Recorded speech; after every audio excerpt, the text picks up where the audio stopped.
Bersama dengan saya petang ini ialah Datuk Dr. Raizat, Datuk Dr. Noor Rusli dan juga Dr. Hisham. Kementerian Kesihatan Malaysia ingin memaklumkan pada hari ini bilangan kes sembuh daripada jangkitan COVID-19 adalah sebanyak 883 kes. Ini menjadikan jumlah kumulatif kes sembuh sepenuhnya daripada jangkitan COVID-19 adalah 42,480 kes, iaitu bersama dengan 75% daripada jumlah keseluruhan kes. Pada hari ini, 23 November 2020, negara telah merekodkan kes tertinggi harian sepanjang pandemik ini, iaitu sebanyak 1,884 kes baru. Ini menjadikan jumlah kes positif COVID-19 di Malaysia adalah sebanyak 56,659 kes. Manakala jumlah kes aktif dengan kebolehjangkitan COVID-19 pula adalah sebanyak 13,842 kes. Daripada jumlah kes baru berkenaan, terdapat 2 kes import yang mendapat jangkitan dari luar negara dan 1,882 kes adalah merupakan penularan COVID-19 dalam negara. 3 negeri yang mencatatkan kes tertinggi pada hari ini adalah negeri Selangor, iaitu sebanyak 1,203 kes, iaitu bersama dengan 63.9%. Diikuti oleh Sabah yang melaporkan sebanyak 289 kes, iaitu bersama dengan 15.3%, dan seterusnya wilayah Persekutuan Kuala Lumpur sebanyak 196 kes, iaitu 10.4%. Pelaporan kes positif COVID-19 yang tertinggi di Lembah Kelang berpunca daripada pertambahan kes bagi kluster-kluster, terutamanya kluster berkaitan tempat kerja, iaitu kluster teratai dengan pertambahan sebanyak 1,067 kes, iaitu bersamaan dengan 76.2%, dan kluster Daman Lela sebanyak 101 kes, iaitu bersamaan dengan 7.2%. Negeri Sabah pula masih melaporkan jumlah kes yang agak tinggi walaupun telah berkurangan berbanding dengan hari-hari yang selepas, iaitu sebanyak 289 kes. Daripada jumlah tersebut, 164 kes, iaitu 56.7% adalah hasil saringan kontak rapat. Sebanyak 33 kes, iaitu bersama dengan 1.8% yang dilaporkan pada hari ini adalah berkaitan dengan kluster-kluster di pusat tahanan sementara, lokap dan penjara yang membabitkan kluster Bakti 12 kes, kluster GK Tawau 9 kes, kluster penjara Seberang Perai 7 kes, kluster penjara Sandakan 3 kes, kluster pusat tahanan sementara Tawau 1 kes dan kluster Tembok 1 kes. Perincian penuh jumlah kes mengikut negeri adalah seperti di lapiran 1 dan 2. Sehingga kini terdapat 115 kes positif COVID-19 yang sedang dirawat di unit rawatan rapi, di mana 48 kes memerlukan bantuan pernafasan.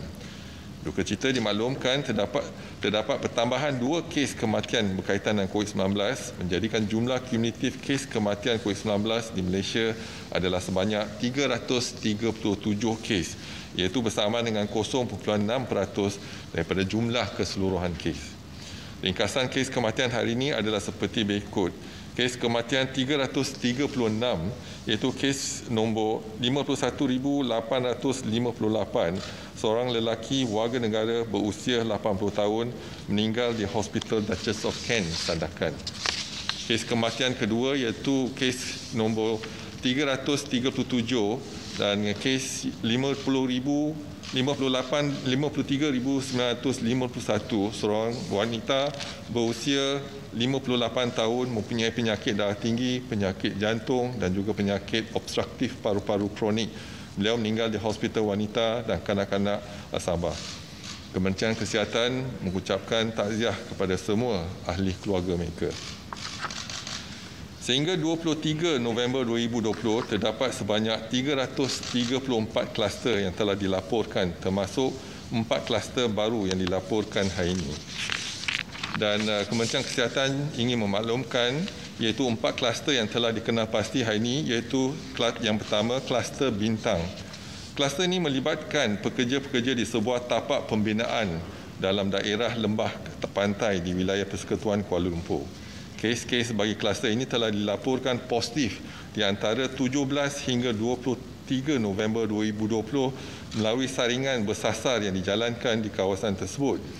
Sehingga 23 November, sejumlah 608 individu telah pun disaring, di mana 95 kes telah dikesan positif dalam kluster ini. Daripada jumlah ini, 94 kes merupakan bukan warga negara dan seorang warga negara. Untuk kluster kedua ialah kluster Indah Mas. Kluster ini melibatkan daerah Titi Wangsa dan Kepong di wilayah Persekutuan Kuala Lumpur serta daerah Petaling di Selangor. Kes indeks iaitu kes ke-53,452 dilaporkan positif COVID-19 hasil saringan individu bergejala pada 21 November 2020. Sehingga 23 November, sejumlah 41 individu telah disaring di mana 10 kes telah dikesan positif dalam kluster ini. Kluster ketiga ialah kluster Tejah Kasih. Kluster ini melibatkan daerah Kampar dan Kintah di negeri Perak. Kes indeks iaitu kes ke-48,506 dilaporkan positif hasil saringan individu bergejala pada 16 November. Sehingga 23 November, sejumlah 130 individu telah disaring, di mana 41 kes telah dikesan positif dalam kluster ini. Kluster terakhir ialah kluster Kobena. Kluster ini melibatkan daerah Johor Bahru di negeri Johor. Kes indeks iaitu kes ke-52,599 merupakan kes severe acute respiratory infection yang telah dilaporkan positif COVID-19 pada 20 November 2020. Sehingga 23 November, sejumlah 111 individu telah disaring, di mana 13 kes telah dikesan positif dalam kluster ini.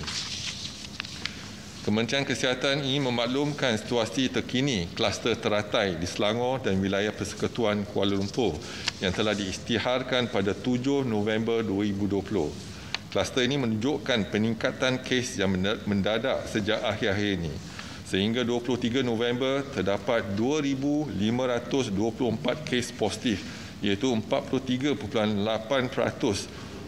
yang telah dilaporkan daripada keseluruhan 5,767 kes yang telah disaring.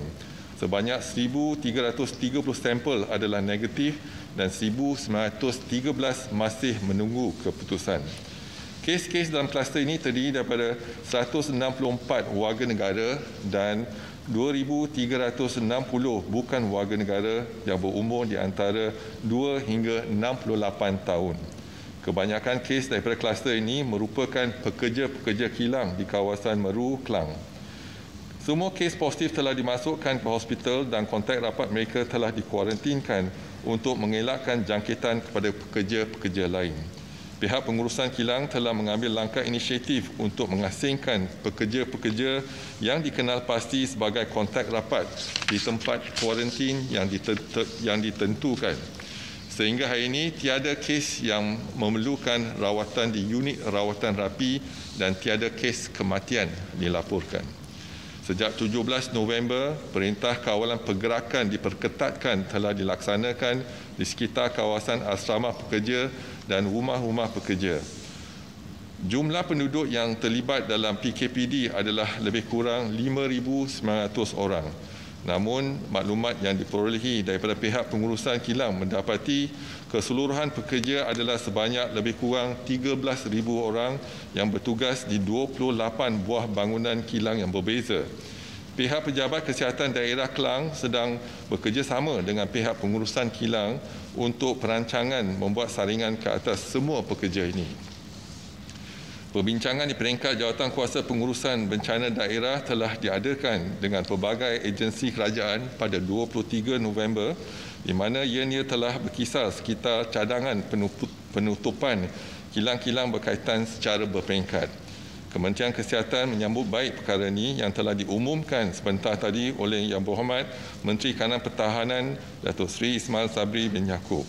Ini membolehkan saringan dijalankan secara menyeluruh. Oleh itu, pasukan perubatan dan kesihatan awam bantuan akan digerakkan ke kawasan yang terlibat bagi membantu segala aktiviti kawalan dan pencegahan termasuk saringan yang akan dipergiatkan. Kementerian Kesihatan ingin menasihati orang ramai agar terus patuhi saranan serta nasihat-nasihat kesihatan yang sering ditekankan, iaitu elakkan 3S, elakkan kawasan yang sesak, sempit dan sembang dengan jarak yang dekat. Amalkan 3W, amalkan wash, wear dan warn. Patuhilah kepada SOP sebagai norma baru. Kementerian akan terus memantau perkembangan kejadian jangkitan dalam negara dan juga luar negara melalui maklumat yang diperolehi daripada pihak WHO. Orang awam akan sentiasa dimaklumkan sebarang perkembangan terkini dan kementerian akan memastikan langkah pencegahan dan kawalan yang sewajarnya adalah dilaksanakan secara berterusan. Seterusnya dimaklumkan laporan Covid-19 harian yang diperhatikan dan ramalan kes daripada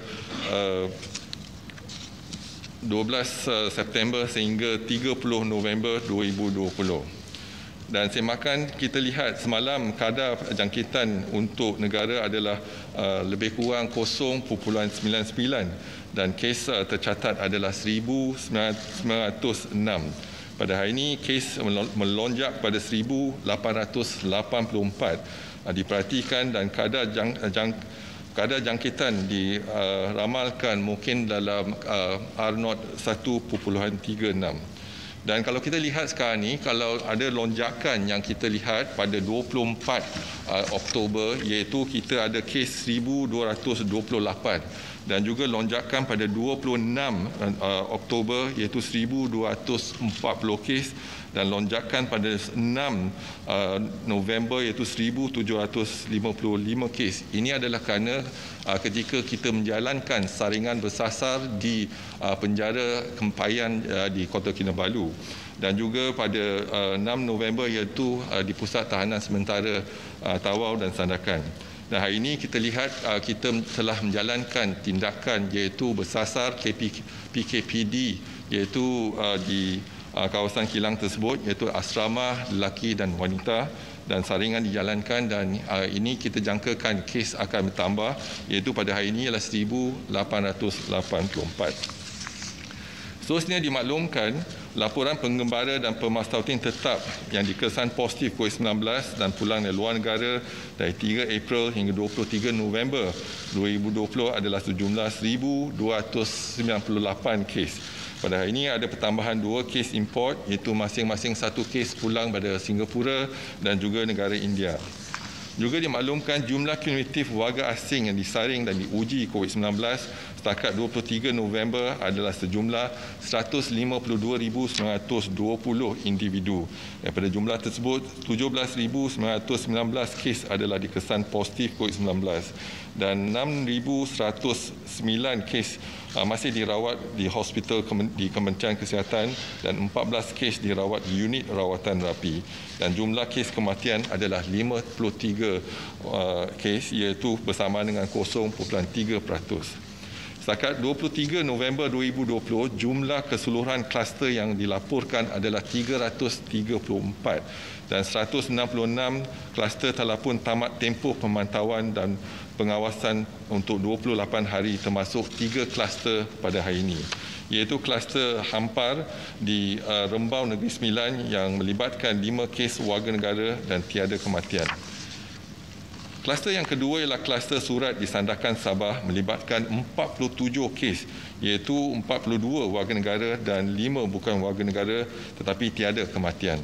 Dan kluster terakhir pada hari ini ialah kluster Jambul juga dikesan di Sandakan Sabah melibatkan 13 kes warga negara dan tiada kematian.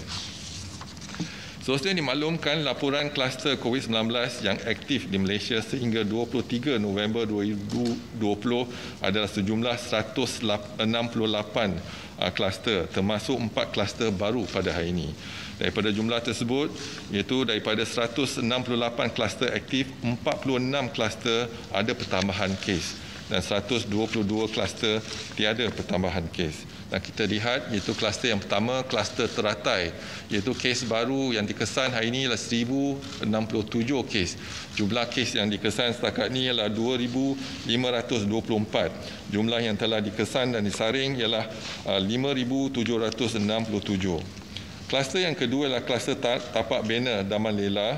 Ada pertambahan 105 kes. Jumlah kes ialah 1,538, jumlah kes yang disaring ialah 3,495. Kluster ketiga ialah kluster bintang, ada pertambahan 75 kes, jumlah kes ialah 95 dan jumlah yang disaring ialah 608.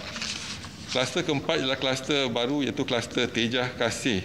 Ada pertambahan 38 kes, jumlah kes ialah 41, jumlah yang disaring 130.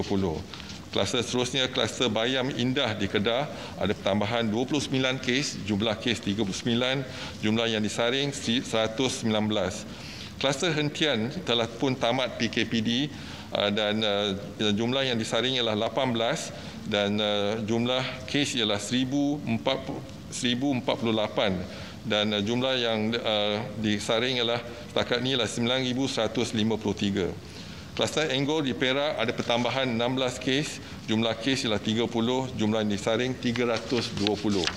Kluster Pengkalan Barat ada pertambahan 15 kes, jumlah kes ialah 34, jumlah yang disaring 662. Kluster Buntar masih ada pertambahan 14 kes, jumlah kes ialah 107. Jumlah kes ialah 197 dan jumlah yang disaring setakat ini ialah 2,315. Kluster Kaya masih ada pertambahan 12 kes dan jumlah kes yang adalah 891, jumlah yang disaring 4,350. Seterusnya, kluster Bakti masih ada pertambahan 12 kes, jumlah kes 28, jumlah disaring 481. Kluster GK Tawau ada pertambahan 9 kes, jumlah kes 87, jumlah disaring 168. Kluster Seri Jujur di Selangor ada pertambahan 9 kes, jumlah kes 59, jumlah yang disaring 291. Kluster Mesra di Sabah ada pertambahan 8 kes, jumlah kes 208, jumlah yang disaring ialah 1,171. Kluster Plaza di Sabah ada pertambahan 8 kes menjadikan jumlah kes 31, jumlah disaring 372. Kluster Penjara Seberang Perai ada pertambahan 7 kes, jumlah kes 591, jumlah yang disaring 3,255. Kluster Sabaru ada pertambahan 7 kes, jumlah kes 335, jumlah yang disaring adalah 1,629. Kluster Mengetil ada pertambahan 7 kes, jumlah kes 61, jumlah yang disaring 1,550. Kluster Ria 30 di Sabah ada pertambahan 5 kes, jumlah kes 233, jumlah disaring 2,589. Kluster Indah Mas ada pertambahan 5 kes, jumlah kes 10, jumlah yang disaring 41. Kluster Kobena ada pertambahan 4 kes, jumlah kes 13, jumlah yang disaring setakat ini 111. Kluster Penjara Sandakan ada pertambahan 3 kes, jumlah kes 786, jumlah yang disaring ialah 1,798. Kluster Jenin ada pertambahan 3 kes, jumlah kes 76 dan jumlah yang disaring 330. Kluster Bayan masih ada pertambahan 2 kes, jumlah kes 167, jumlah yang disaring 3,467. Kluster Jambatan B ada pertambahan 2 kes, jumlah kes 92, jumlah disaring 213. Kluster Kasih ada pertambahan 2 kes, jumlah kes 51, jumlah yang disaring ialah 1,588.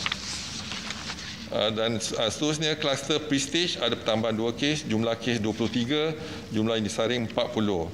Kluster Quad ada pertambahan 2 kes, jumlah kes ialah 22, yang disaring 111. Kluster Kejora ada pertambahan 2 kes, jumlah kes 17, jumlah yang disaring 107. Kluster Putra 18 ada pertambahan 2 kes menjadikan jumlah kes 13, jumlah yang disaring 97. Kluster Kota Ketil ada pertambahan 2 kes, jumlah kes 12, jumlah yang disaring ialah 629. Dan lain-lain kluster ada pertambahan 1 kes dan setakat ini ada 46 kluster yang ada pertambahan kes.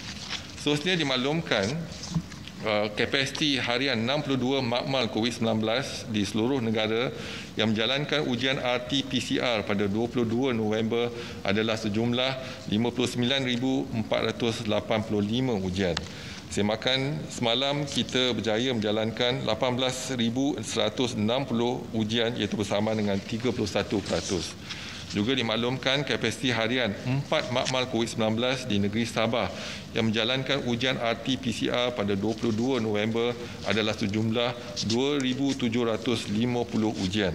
Semalam, ketiga-tiga makmal Kementerian Kesihatan Malaysia berjaya menjalankan 2,870 ujian RT-PCR bersamaan dengan 104%. Juga dimaklumkan jumlah kumulatif sampel dari negeri Sabah yang dihantar ke Semenanjung melalui TUDM dan pos laju dari 15 Oktober hingga 22 November adalah sejumlah 53,244 sampel untuk ujian RT-PCR. Dan dimaklumkan juga jumlah kumulatif ujian RTK antigen seluruh negara sehingga 22 November adalah sejumlah 492,157 ujian. Daripada jumlah tersebut, 9,266 ujian adalah dikesan positif iaitu bersamaan dengan 1.9%. Juga dimaklumkan jumlah kumulatif ujian RTK antigen di negeri Sabah sehingga 22 November 2020 adalah sejumlah 173,759 ujian. Daripada jumlah tersebut, 8,016 ujian adalah dikesan positif bersamaan dengan 4.6%. Dan pada hari ini tercatat kes COVID-19 paling tinggi setakat ini iaitu 1,884 kes. Kluster teratai saja adalah tercatat 1,067 kes dan kita ada 4 kluster baru, 3 kluster yang telah tamat pemantauan 28 hari dan juga 2 kes kematian. Dan saya buka kepada sebarang pertanyaan, dipersilakan. Assalamualaikum Tan Sri. Melihat kepada situasi banjir di beberapa negeri dan mangsa ditempatkan di pusat penempatan sementara, selain SOP sedia ada dan mengambil iktibar daripada jangkitan yang berlaku di penjara, apakah ada keperluan untuk melakukan ujian saringan terhadap mangsa banjir yang ditempatkan di PPS sebagai langkah berjaga-jaga? Terima kasih. Terima kasih atas soalan tersebut. Jadi setakat ini kita melihat kita telah pun membangunkan panduan pencegahan dan pengurusan COVID-19 di pusat penempatan sementara dan panduan ini boleh diguna pakai oleh semua pihak untuk memantau keadaan semasa. Dan juga kita meletakkan tanda iaitu peringatkan iaitu kena patuh kepada SOP walaupun dalam keadaan banjir. Dan banyak tindakan-tindakan kita menjurus kepada mengelakkan jangkitan COVID-19 di pusat penempatan sementara. Contohnya kubikel ataupun penghadang yang telah ditempatkan, dijarakkan 2 meter dan kita pastikan kalau ada tempat untuk mencuci tangan dan sebagainya dan pemakaian penutup muka dan patuh kepada seluruh SOP. Juga kena jaga kebersihan semasa banjir. Bukan hanya penyakit COVID-19, juga penyakit berjangkit dan lain-lain. Jadi tindakan kita telah maklumkan kepada semua pejabat kesihatan negeri dan juga kita melihat pada tindakan-tindakan kita semasa banjir. Ini ialah kesiapsiagaan kita setiap tahun. Tetapi tahun ini berbeza sikit sebab kita ada tindakan dan langkah-langkah untuk elakkan daripada jangkitan COVID-19. Saringan akan dijalankan kalau ada indikasi ataupun ada gejala dan kita akan menjalankan saringan. Tetapi bukan keseluruhannya kita menjalankan, melainkan kalau ada kes contohnya kontak rapat, kes yang positif dikesan dan kita akan menjalankan pengesanan aktif dan sebagainya. Assalamualaikum Tan Sri, Noor dari Bernama. Soalan saya mengenai kluster teratai. Seperti mana yang Tan Sri umumkan tadi, kita ada 2524 kes positif. Jadi hingga menimbulkan kerisauan bagi penduduk yang di sekitar lokaliti itu. Jadi saya mohon Tan Sri perincikan sekiranya ada terdapat penduduk sekitar yang kes positif. Setakat ini kalau kita lihat yang terlibat pada hari ini ialah 1,067 kes yang telah dikesan di kalangan pekerja-pekerja yang berkaitan dengan kilang tersebut dan daripada jumlah keseluruhan sekarang ini ialah 2,524 kes. Dan 12 kes dikesan bukan di kawasan tersebut, mungkin adalah melalui kontak rapat. Dan kalau kita lihat sekarang ni, setakat ni 2,453 iaitu 97.2% adalah pekerja-pekerja kilang.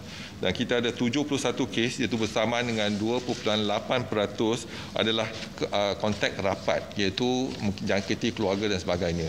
Dan kalau kita lihat juga kes keseluruhan 2,360 adalah bukan warga negara, iaitu pekerja-pekerja, tetapi ada 164 iaitu warga negara, dan mereka mungkin bukan duduk di asrama tetapi di rumah masing-masing, tetapi jangkitan ada berlaku di keluarga. Jadi apa yang pasti ialah kita menjalankan kontak rapat, iaitu pengesanan aktif kontak-kontak rapat. Jadi sekarang ni kita telah pun memperketatkan iaitu PKPD bersasar di asrama dan juga di kilang-kilang tersebut, dan kilang akan ditutup secara berperingkat, dan kita akan menjalankan saringan ke atas 13,000 pekerja-pekerja yang berkaitan dengan kilang tersebut. Dan kita harap kita dapat melihat bagaimana untuk kita mengawal dan membendung penularan jangkitan COVID-19 dalam kilang ni. Jadi kalau kita lihat hari ini ialah peningkatan yang mendadak melonjak kepada kes yang amat tinggi, tetapi apa yang pasti ialah kita juga pernah melihat kes-kes yang melonjak apabila kita melaksanakan PKPD bersasar. Contohnya pada 24 Oktober kita lihat pada penjara Kepayang kita menjalankan saringan dan juga peningkatan kes, dan 26 pun ada peningkatan kes, dan juga 6 November. Dan kita dalam gelombang kedua, kita ingat masa CMCO, kita juga ada peningkatan kes secara mendadak, iaitu 277 kes, iaitu di depo tahanan immigration ketika menjalankan saringan. Jadi apa yang penting ialah terkawal di dalam kilang tersebut, iaitu antara pekerja-pekerja kilang, dan kita harap kita dapat menjalankan saringan terus untuk 13,000 pekerja-pekerja dan asingkan kes-kes yang positif dan kuarantinkan kes-kes yang terdedah dengan kes-kes yang positif.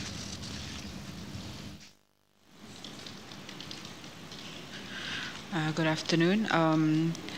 My question is, CMCO and EMCO announcements are still made 2 days beforehand, despite what happened in Salat Tinggi and the Balik Kampung exodus before.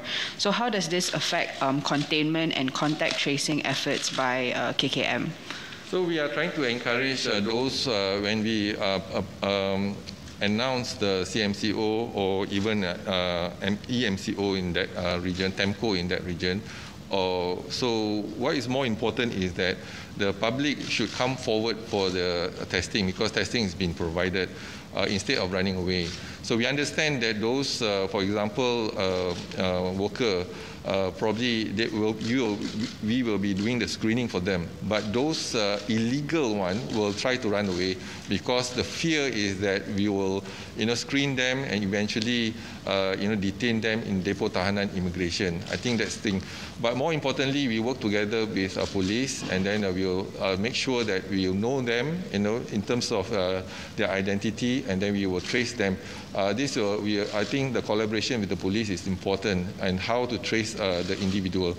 So we have a mechanism to trace them, just like what we did for cluster Sri Petaling before.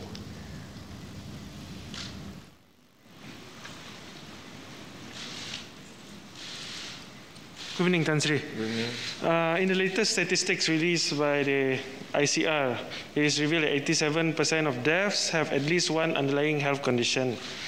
Out of the underlying conditions listed, 61% is due to high blood pressure, 41% is diabetes. So these are considerably rather common conditions. So what is MOH advice to the general public in managing these conditions, especially during this COVID pandemic times? Thank you. All right. So if you look into the slide now, we know the high-risk group, the vulnerable group, right? So the death, every 1,000, we have 6 deaths. And more importantly, to identify the high-risk group, the vulnerable group. One is the age more than 60. 64% of the death that we have actually analyzed are more than 60 years old, and 87% of them at least one comorbidities like hypertension, diabetes, and etc. So from the beginning, we are looking into how to protect this high-risk group. So therefore, among our SOP is that, make sure that the high-risk group being protected in terms of following the SOP, And those returning home, for example, make sure that you avoid them, right, in terms of the contact with the high risk group. So, for example, you balik kampung, so you may be carrying the infection to the elderly, and they may actually have the high risk of getting infection. The reason being is that when they have comorbidities and the elderly, for example, the antibody is not as strong as the younger age group. So that is one of the reason, and also the complication of the comorbid problems that they have. So this is important for us to take care of the high risk group, the vulnerable group. And this is a group, but we are also looking into, for example, looking into the vulnerable group like in Pusat Jagaan Warga Emas. This is also a vulnerable group that we are looking at a community and looking into in orang asli community as well as longhouses, etc. So how do we protect them? So at the green zone, for example, so make sure that those coming in are not from the red zone and then do not carry the infection. I think this is important for us to look into. This is part of our SOP for us to protect the vulnerable population. Sorry, I just want to clarify back to my question about the how does it affect the contact tracing efforts of KKF. What about the balik kampung exodus? So if you were to look into our advice, if possible, not to balik kampung, and that's important because sometimes you are not sure whether you are carrying the infection and you can bring the infection, particularly from a red zone going to the green zone.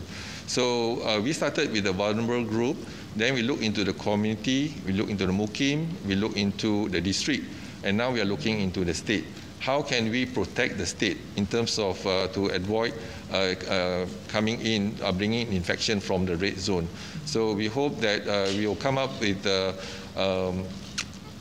criteria and even the action plan for the states to make sure that they can actually maintain the green zone, for example.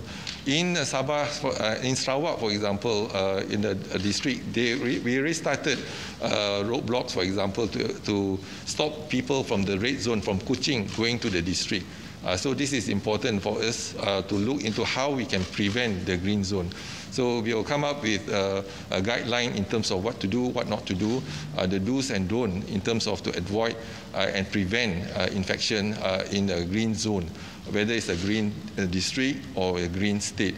So this is important. One of the considerations is to look into the screening. Yes, we can do that, but the other is actually testing. So now we are embracing on the RTK antigen. So we have shown that we started to do RTK antigen on the 1st of April. We tested, it was only about 56% at that point of time. On the 14th of April, the sensitivity increased to 84.4%. And on the 6th of May, we started using RTK antigen in our clinic and hospital with the biosafety cabinet and even in KLIA for transit passengers and etc.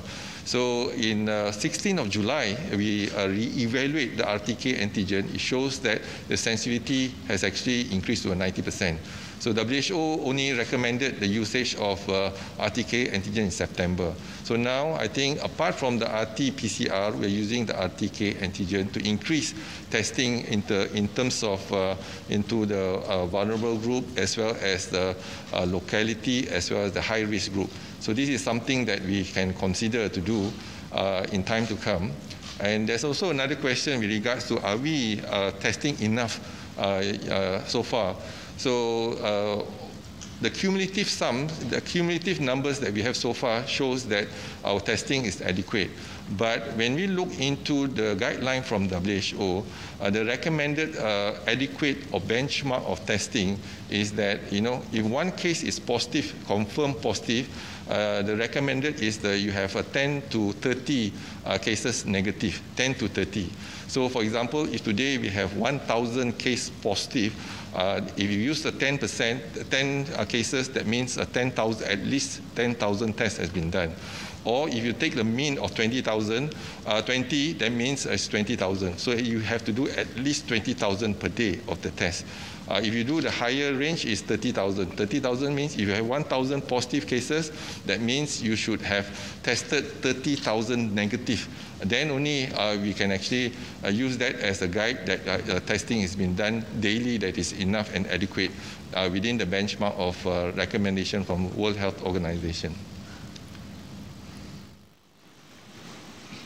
Okay, kalau tak ada lagi soalan, saya ingin mengingatkan diri saya dan juga orang ramai untuk patuh kepada SOP dan kalau boleh duduk di rumah. Kalau terpaksa keluar bekerja atau urusan yang penting, pastikan kita patuh kepada SOP, iaitu pemakaian pelitup muka dan juga kerap mencuci tangan dan pastikan ada penjarakan sekurang-kurangnya 1 meter untuk elakkan kita daripada jangkitan. Jadi kita kena jaga kita kena jaga keluarga kita kena jaga masyarakat kita dan juga negara kita. Sekian, wabillahi taufiq wal hidayah. Assalamualaikum warahmatullahi taala wabarakatuh. Terima kasih.